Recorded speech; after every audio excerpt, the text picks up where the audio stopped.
Who's going to win Super Bowl 58? Wig and I both agree on the winner, which means you know we're going to steer you in the right direction. That and more on today's episode of Locked On NFL. You are Locked On NFL, your daily NFL podcast. Part of the Locked On Podcast Network, your team every day. And welcome into your Friday episode of Locked On NFL, your daily podcast covering the National Football League, part of the Locked On Podcast Network, your team every day. Thanks so much for making Locked On NFL your first listen of the day every day. And don't forget that you can subscribe for free on YouTube or wherever you're listening to this podcast. I'm David Harrison at DHarrison82 on Twitter, host of Locked On Commanders, covering the Washington Commanders for CommanderCountry.com, a part of Sports Illustrated's Fan Nation. He is Tony Wiggins on Twitter at ShotTalkingWig. That's 2 G's. Credential member of the media covering the Jacksonville Jaguars and host of Locked On Jags, doing so for over 16 years, covering Duval's finest. So make sure you follow him for all your Jacksonville Jaguars needs. Locked On NFL is here for you Monday through Friday, along with our everydayers. As always, we appreciate all the everydayers for your continued support of the program, continued support for this network. Today's episode is brought to you by Gametime. Download the Gametime app, create an account, use your promo code Locked On to get $20 off your first purchase. Of course, Wig, they had a special for the Super Bowl as well. Could have taken advantage of that. Gametime always doing good things. On today's episode, we're going to be visited by Peter Bukowski of Locked On Sports Today. Speaking of always doing good things, because he is in Las Vegas at the Super Bowl, caught up with two future NFL receivers. We're also going to take a look at the NFC East, who has suddenly become the Wild Wild West in the NFC this offseason. But first, there's one more game on the schedule, man, and then the NFL season is over. Super Bowl 58, the Kansas City Chiefs are the home team. The San Francisco 49ers are the away team. Wade, who's going to win this game? I'm going to go with Steady Eddie, man. That's like asking me who's going to win a singing contest. I'm going to go with the Temptations, the people that have done it at the most highest level, the most consistent level. That's where I'm going, man. I'm going with the team that has Andy Reid. If I put them all in the bag, as good as all of these players are, and there's a lot of great players, right? Mm-hmm. And there's a lot of great coaches. I'm going to sit here and say that Andy Reid is a GOAT coach. He's one of maybe 5 best coaches ever. He's probably the guy right now that Belichick's gone. Patrick Mahomes is in the conversation of one of the 2 GOATs at quarterback. The 2 best players in the game are Mahomes and Chris Jones. And the best coach is Andy Reid. And they won it. And the other crew hasn't. I'm going with Andy Reid.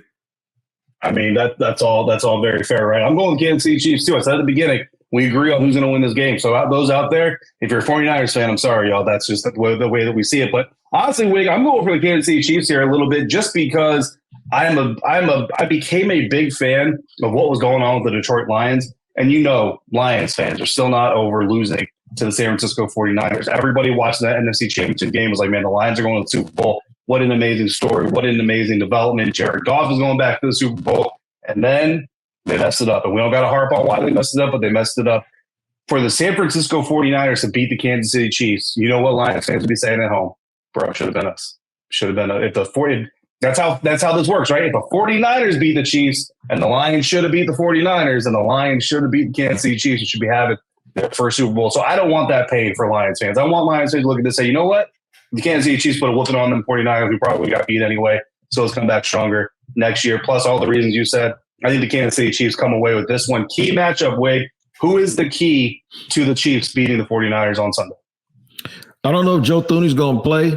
If he is going to play, then that helps them a lot.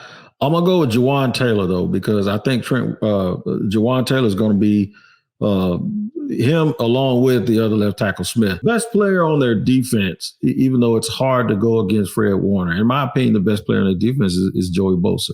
Nick Bosa, I'm sorry. Mm-hmm. Nick Bosa and Jawan Taylor, that's going to be the battle for me. And Jawan Taylor is one of the most penalized guys, if the most penalized offensive lineman this year. But I tell you what he did do. He made Jadeveon Clowney look like he wasn't even around. And he played well in both Buffalo and Baltimore. So when they needed him, he earned that big contract that he had. So for me, he's going to be the key. If they can neutralize that pass rush from that side, then they can roll coverages a little bit to the other side. Mahomes is already very, very hard for anybody to deal with. But I think that's where it starts. It's where the rubber meets the road. It is about the trenches. It is about protecting Patrick Mahomes. And you don't want to say keeping him on schedule or off schedule because he's great at both. But what it is you have to decide that, no, we're not going to let you sit here and do what you want to do and wait for Kelsey to get open. So they have to really mix up what they do on the front end with the back end. The back end has to hold it long enough, and then the front end has to make sure they speed that process up so Mahomes can't get to Kelsey finding the holes in their defense and sitting down. Don't even let him get to that. Make him as uncomfortable as possible. The other thing they have to do too, and this is why I talked about Thuney, whether or not he plays. You can't let Pacheco have free runs. You got to stop the run, period. Let me let them if he gets 4 yards a carry, San Francisco's in trouble because 2nd and 6 with them is a ridiculous, and Baltimore learned that. And no matter how good you are, no matter how explosive you are on offense, if your offense is standing on the sideline, they can't score.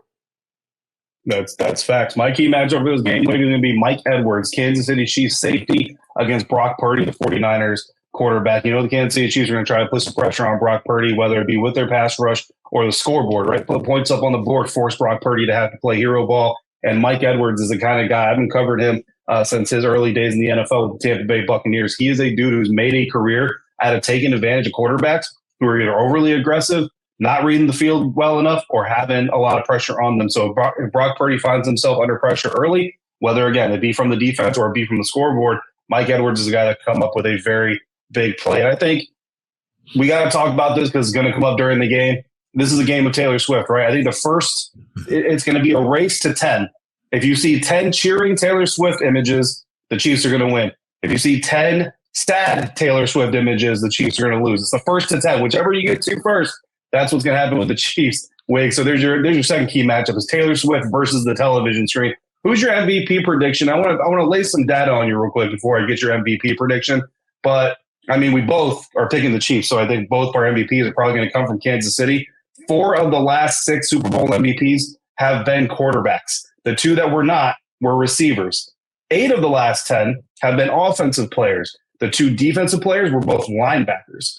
The last defensive back to win MVP of the Super Bowl was Dexter Jackson of the Tampa Bay Buccaneers in Super Bowl 37. The last running back to win it was Terrell Davis for the Denver Broncos in Super Bowl 32. This is 58. Like, there are people watching this game, Wig, who have never seen a Super Bowl MVP running back.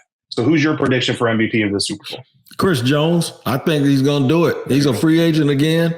I think Chris Jones is going to do it. I'm looking for 2 sacks, a lot of stopping guys behind the line of scrimmage. And then remember, he always kind of slides out to defensive end and just causes all kinds of havoc.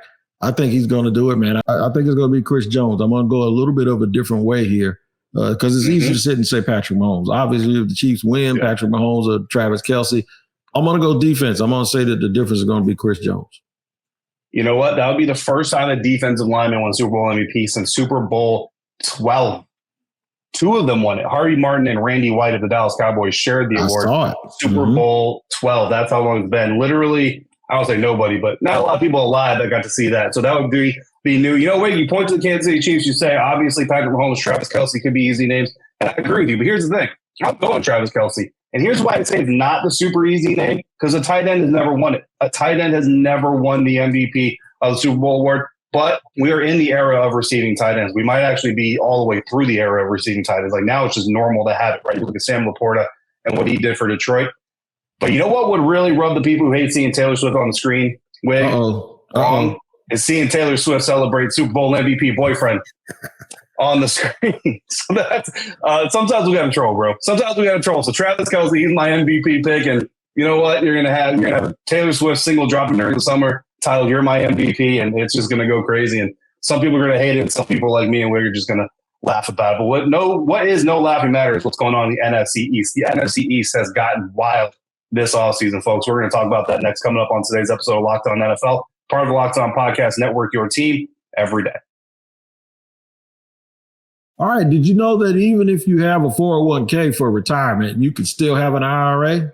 Robinhood has the only IRA that gives you a 3% boost on every dollar you contribute when you subscribe to Robinhood Gold. But get this, now through April 30th, Robinhood is even boosting every single dollar you transfer in from other retirement accounts with a 3% match. That's right, no cap on the 3% match. Robinhood Gold gets you the most for your retirement thanks to their IRA with a 3% match. This offer is good through April 30th. Get started at Robinhood.com/boost. Subscription fees apply. And now for some legal info. Claim as of Q1 2024, validated by Radius Gold Market Research. Investing involves risk, including loss. Limitations apply to IRAs and 401ks. 3% match requires Robinhood Gold for 1 year from the date of the first 3% match. Must keep Robinhood IRA for 5 years. The 3% matching on transfers is subject to specific terms and conditions. Robinhood IRA available to U.S. customers in good standing. Robinhood Financial LLC member SIPC is a registered broker-dealer. Continuing on today's episode of Locked On NFL. Thanks again for making Locked On NFL your first listener review today and every day, everydayers. Thanks for coming through. Come back Monday. Kevin Ostreicher, Locked On Ravens, is going to be back talking about the Super Bowl. Who won? Why did they win? And what is next for the NFL? Locked On has also launched the first ever national sports 24/7 streaming channel on YouTube. Locked On Sports Today is here for you 24/7, covering the top sports stories of the day with your local experts of Locked On, plus our national shows covering every single league. So go to Locked On Sports Today on YouTube and subscribe to the first ever national sports 24/7 streaming channel. Some audio issues there in the first segment, so we got those fixed hopefully, and we can be a little bit cleaner moving forward today's episode. Wig, what has not been clean is the NFC East. There are a lot of things happening, a lot of shakeups, a lot of movement. What's the latest? What's the latest that we got to get into with this crazy and wild division in the NFC? All right, so let's see here. Dan Quinn gets hired from Dallas to Washington. Washington then requests to speak to Chris Richard and some other coach in Dallas. They said no. Dallas is interviewing Rex Ryan, and I guess they want to make sure that Rex doesn't want to retain those guys, or whoever takes that job doesn't want to retain those guys. And then Brian Johnson, who was the offensive coordinator in Philly, was let go, and now he's going to take on a role, a higher role involving the Washington offense. And I'm just sitting there thinking, like, we've covered the Eagles to the Washington, the Cowboys to Washington, Cowboys refusing Washington. We haven't really mentioned the Giants yet. And I heard that Wink Martindale was also a dude that might be considered for the Dallas DC job. We're playing musical chairs here with coaches. And I used to call it the NFC East. I can't do it anymore because the drama that is coming from the NFC East is going to cause all of these rivalries to just ratchet up a little bit. And I am absolutely here for it. Hey, man, I mean, look, you just nailed it around the head, right? So, like you said, the Washington Commanders, they hire Dallas Cowboys head coach. They bring over Joe Witt Jr. to be the defensive coordinator. There's another Cowboys coach. Now they got an Eagles coach. On the offensive side of things, they got a Cardinals coach coming in who not from the NFC East, but certainly has experience against some of these coaches in the NFC East and doing all these things. And then we'll see what also happens moving forward. Like you said, they requested 2 defensive assistant coaches from the Cowboys staff for interviews. The Cowboys blocked both of them, which you don't necessarily you're not necessarily surprised about. But when you look at what the Washington Commanders are doing, right? What are you always trying to do first? Everybody has their eyes on the Super Bowl, right?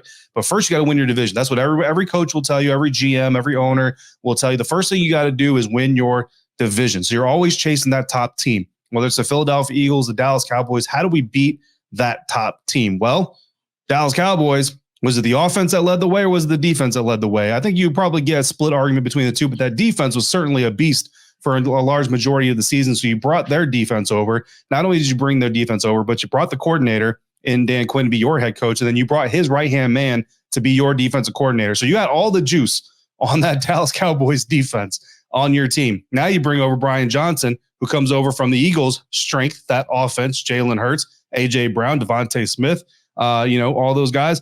And so now you got that kind of knowledge. And the New York Giants, you're not bringing anybody over from their staff, but if there's a team that you're not going to get the inside info on, it could be the team that's third place in the division while you're last place in the division. So the Washington Commanders are absolutely doing some good things to go ahead and get that intel. Now we'll see how they build the roster and organize it and all that stuff. Obviously, the play on the field is what's going to be the key to this whole thing. But Wig, you got to like what the Washington Commanders are doing, at least through the lens of competing within the division, because that's step number one to building a successful team. I think it's very interesting, though, too. Ron Rivera has interviewed or was interviewing to be the Dallas Cowboys defensive coordinator as well. So when you look at some of these names, Rex Ryan, Ron Rivera, Wink, I don't know that he's an official candidate, but his name is obviously being thrown in there, like you mentioned.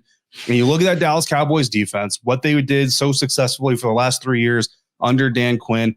If you need to put a coordinator, and this isn't going to be how this works, nobody's going to come in and run Dan Quinn's system. But if you look at someone who can use the pieces that Dan Quinn used so well, obviously Micah Parsons is a big part of that. Which D coordinator, Rex Ryan, Ron Rivera, Wink Martindale, which one of those do you want attached to Micah Parsons in that defense if you're a Cowboys fan? Well, that's a great question. On the surface, it would be the Wink or Rex. I think I take Wink because Rex has been out of the game, even though he's been on, the sideline for so long. You almost got to worry about that being a personality fit. Actually, both of them. But the thing is they know how to put guys in certain positions that aren't. See, I think Ron Rivera comes in and he runs 4-3, basic 4-3, shaded a little bit with a 4-2-5, but everything's going to be straightforward. I don't think Micah Parsons is a straightforward player. I think he's the type of dude that you have to move him around. You have to put pressure on the other team. They don't know where on earth he's coming from. He does everything. I think a guy like that who's he's a Swiss Army knife, but it's not one of those little ones. It's a big one. I think you have to let him continue to be that type of a player. So I actually think Washington is a really, really good spot. Some people were saying, why would you take that job of all jobs? Why not? Like Dan Quinn is like, every coach thinks that they are the elixir to a situation, right? And it was really odd. You heard the coach Ben Johnson say that they had too many basketball people who were too high on their opinions of football. Mm-hmm. I think they did a good thing by not getting him, because that sounds like I don't respect your football knowledge, and you're talking a little too loud to be saying all of that stuff. Like, no matter what you're saying, if it's true or not, those opinions are just too loud for me coming from somebody that's used to playing or managing another sport. When it comes to on the field, especially for Dallas, some might say they need someone who can do all of these different things. Some might say they need to get away from what Dan Quinn did, because he played zone in that playoff game and they got sliced up and he wouldn't come out of it. So maybe a cooler hand, maybe something to calm and someone who's not a serious threat to McCartney. And I don't think at this stage Ron Rivera is a threat. I think if things don't go right, Rex will tell him. I think if things go wrong, you saw what Wink did with Daboll. I just think when they get up there, when you get in that almost like that circus, anything could happen, and you might want a very, very predictable coach. But if it's me, I'll go with Wink because he's been in it, and he's proven that at least on game day, man, he won't be outdone by anybody. Yeah, no, I agree with you, man. If it was me, I would go with Wink as well. And I've gotten to see Wink's defense up close and personal more than a few times, and it's always a lot of fun to watch. It's not always a lot of fun to cover when you're covering the team that's facing Wink Martindale's defense, but it's a lot of fun to watch as a football fan. And I think you're right, man. I mean, this conversation, it's multi-pronged, right? There is an aspect of it of who's going to threaten Mike McCarthy the most, who's going to threaten that hierarchy the most, and who's going to fit the players the most. And unfortunately, the best fit for the players is not the best fit for the head coach, and vice versa. Because you're right, Ron Rivera, look, I got a lot of respect for Ron Rivera. I enjoyed my time covering him as the head coach of the Washington Commanders, but you're right. His defense it's an even front defense. He likes having 4 or 5 guys on the defensive line. There's not a whole lot of stunts, twists, games. There's not a whole lot of blitzes, a lot of misdirection, disguises. It's a very straightforward defense. He basically tells his guys, go do what we do better than what they do.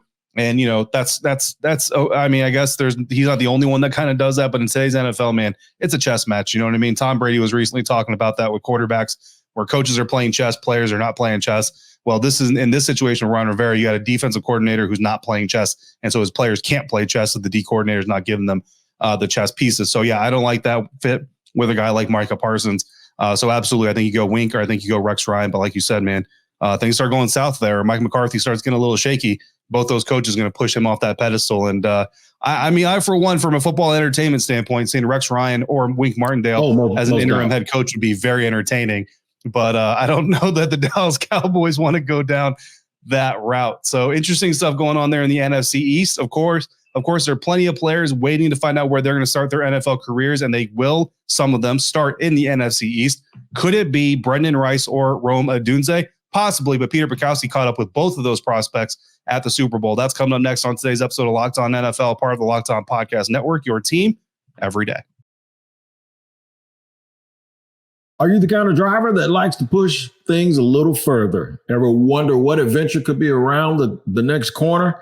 Our friends at Nissan have a lineup of SUVs with the capabilities to take your adventure to the next level.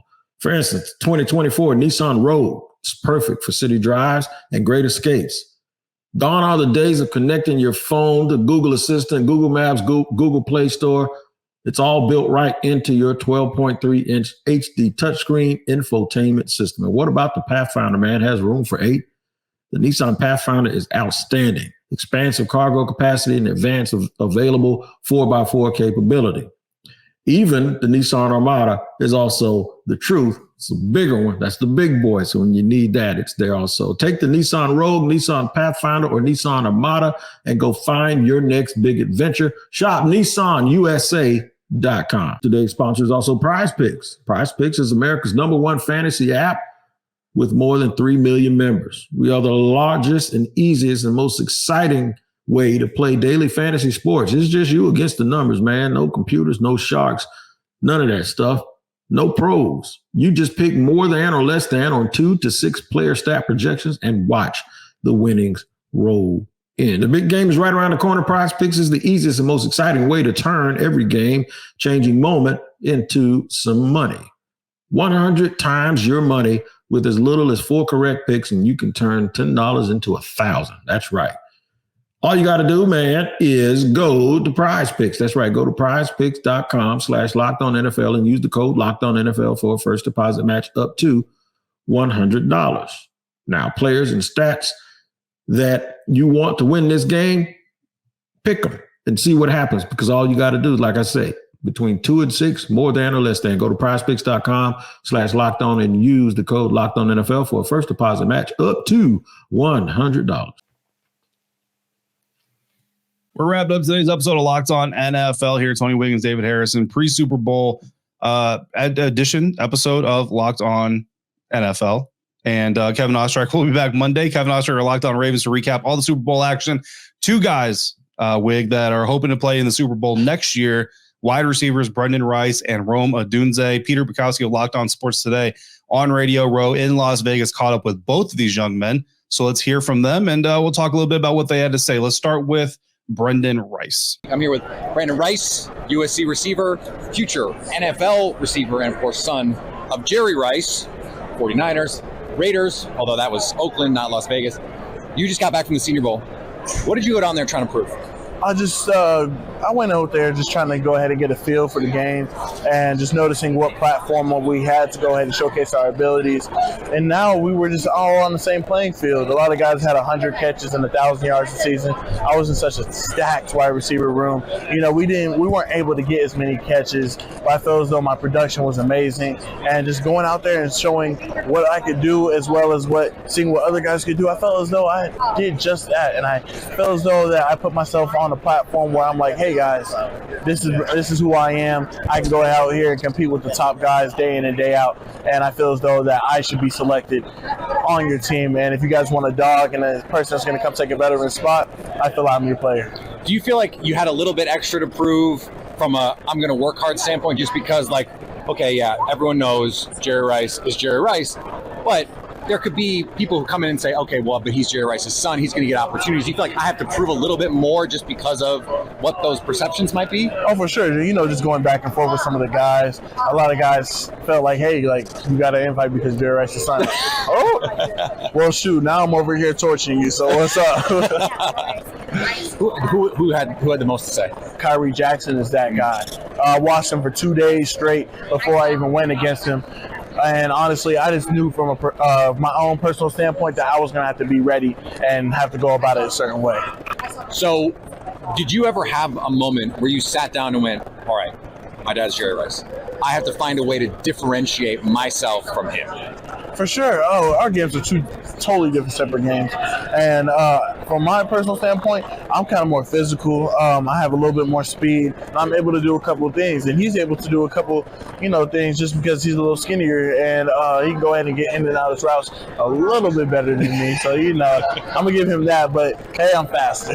Is there a corner, whether it's someone you know or whether it's someone you've watched, where you go, I can't wait to get the opportunity to go against this guy. Of course, you got the Jalen Ramsey's, Sauce Gardner's, the Jalen Johnsons. But the thing is, I need to go against somebody who I played with. Well, a couple of guys. You got Keely Ringo and you got Christian Gonzalez. And I can't wait to go ahead and just be able to match up against those guys again.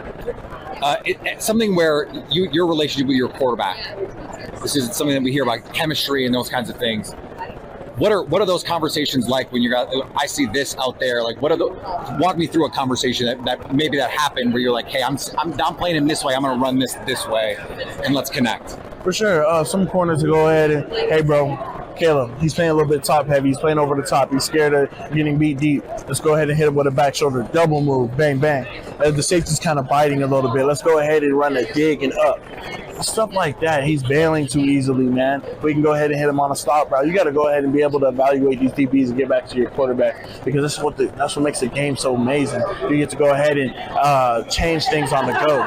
Look, I think that if you are a team that looks at Caleb Williams as a potential fit and you have the need for a 6'3", 200-pound receiver, I think you got to give him a look, especially if he's there round 3, round 4, early on. And look, we look at the Chicago Bears' #1 overall pick. If they take Caleb Williams and move on from Justin Fields, and Brendan Rice is there in the 3rd round, 4th round, I mean, why not go give your dude a guy that he already knows how to play with? You match him up with DJ Moore, Darnell Mooney, whoever else they got over there. I mean, they could use a 6'3", 200-pound receiver to go with guys like DJ Moore. So it certainly looks like a potential fit. We'll see what happens, obviously, moving forward with him. But we also need to hear from a guy who's going to get drafted a little bit sooner than Brendan Rice, and that is Rome Odunze out of Washington, who, again, caught up with our Peter Bukowski out in Las Vegas. Is there something where you're like, okay, the NFL, I know this is what I'm good at, but this is what I want to tweak and improve at before we get to the next level?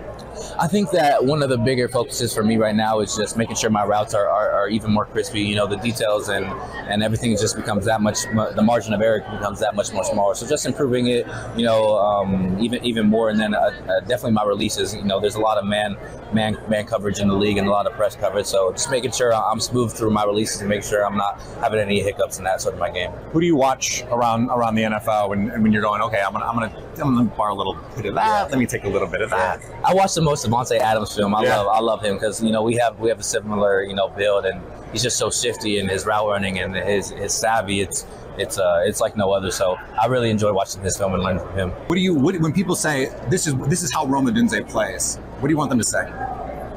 If I had a #1 word, I would say tough. Like, you know, I like, you know, watching a football player who gets dirty, like in the passing game, like in the blocking game, like just someone who goes out there and you can tell that they love playing football. They understand it. It's a violent, it's a physical game, and to be able to have that attribute and people describe me as that, I think that would be awesome.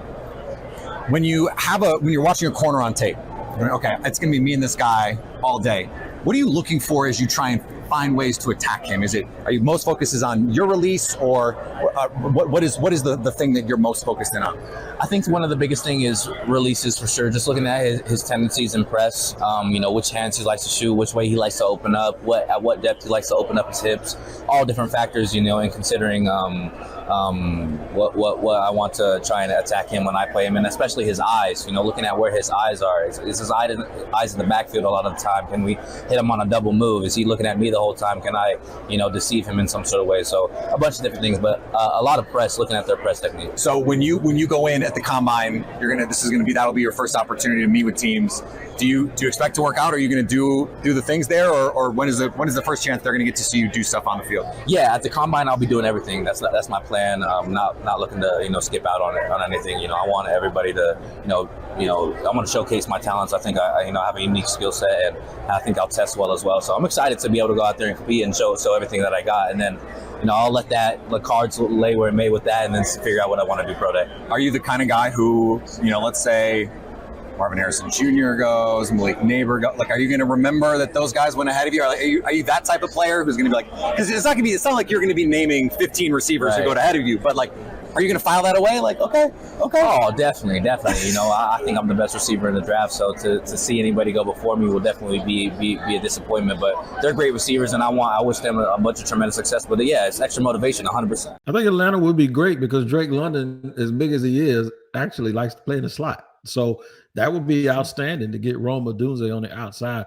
I think he's going to be a great player, man. In fact, with him, Marvin Harrison Jr. and Neighbors, I'm going to go out on a limb and say this is about as sure of a top 3 wide receiver group that I have seen in a long time. I think they're all going to be fantastic, and it's going to be real cool to watch and see which team puts them in the right situation and who develops them properly, and which one of those guys, not the first guy to get 1,800 yards, but the first guy that can affect his team to the point where he lifts them up and they can win a championship with him being their best wide receiver on the team. Both these guys coming to an NFL field near you, but not before the Kansas City Chiefs and the San Francisco 49ers do so for Super Bowl 58.